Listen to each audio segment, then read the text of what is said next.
So I'm sitting here just editing this video, and I just wanted to say that all of these were successful.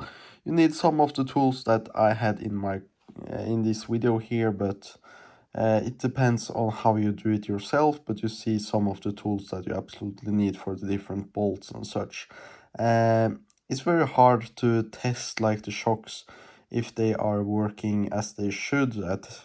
I can of course test to wiggle the car, and yeah, I thought they were fine, but I had some like bumping noise from the rears, and it turned out that one of the shocks were really bad, and on the top one it just made a lot of rattling sound and such.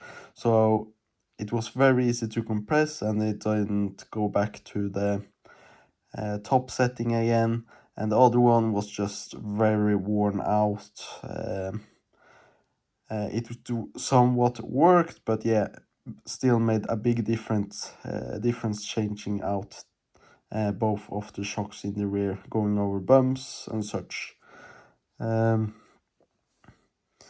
yeah, I also found out that one of the springs were broken, so I'm just gonna post maybe a video of that tomorrow. Other than that, this is a very easy job if you have the tools.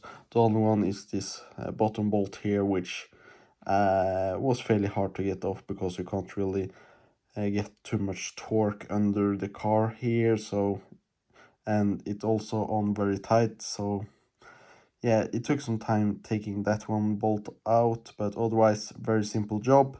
Top strut mount for the struts, you need a new set of those as well.